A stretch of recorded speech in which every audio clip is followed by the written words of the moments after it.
Hey there, everyone! Welcome back to our channel. Today, we're diving into a topic that might sound a little complex at first but is actually quite fascinating: reverse stock splits. Whether you're a seasoned investor or just starting to learn about the stock market, understanding this concept can help you make better financial decisions. So, grab your notebooks and let's get started. Now, you might be wondering, what exactly is a reverse stock split and why would a company choose to do one? Great question. Let's break it down. To understand a reverse stock split, we first need to know what a stock split is. A traditional stock split happens when a company divides its existing shares into multiple new shares. For instance, in a 2-for-1 stock split, if you owned one share of a company worth $100, after the split, you would own 2 shares worth $50 each. The total value remains the same, but the number of shares increases. Conversely, a reverse stock split is like the opposite side of the coin. In a reverse stock split, a company consolidates its shares.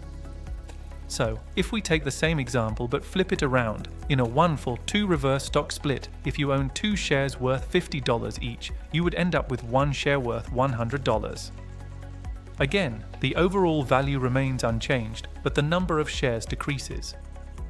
So, why would a company decide to do a reverse stock split? There are a few key reasons. Let's explore some of them. One of the main reasons companies opt for a reverse stock split is to increase their stock price. If a company's share price falls too low, it could risk being delisted from stock exchanges like the New York Stock Exchange, which has minimum price requirements. By consolidating shares, the company can elevate its stock price to avoid delisting. For example, in 2015, the company American Apparel executed a 1-for-15 reverse stock split to bring its stock price above the $1 threshold required by the NYSE.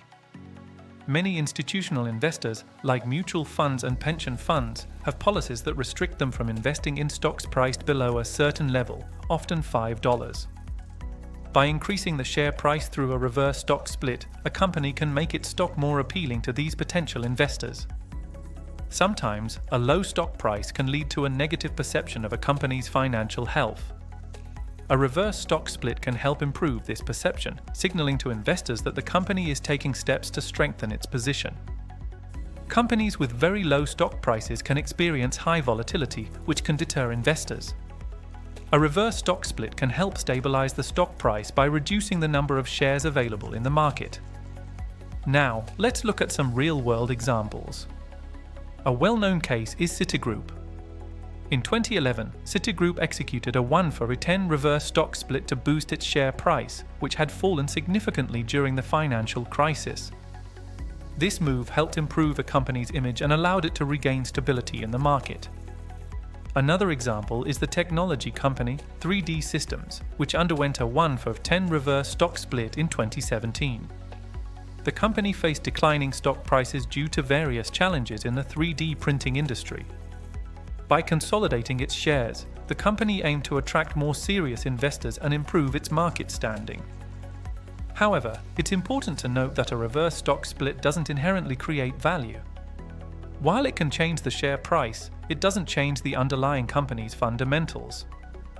Investors need to be cautious and do thorough research before making any decisions based on a reverse stock split. So, to summarize, a reverse stock split is a corporate action where a company reduces the number of its outstanding shares, effectively increasing the share price without altering the overall market capitalization. Companies typically do this to avoid delisting, attract institutional investors, improve their public image, and stabilize stock prices. As always, it's essential to stay informed and understand the implications of these corporate actions on your investments. If you found this video helpful, please give it a thumbs up and consider subscribing to our channel for more educational content on investing and finance. Also, feel free to leave your questions in the comments below. We love hearing from you. Thanks for watching, and we'll see you in the next video.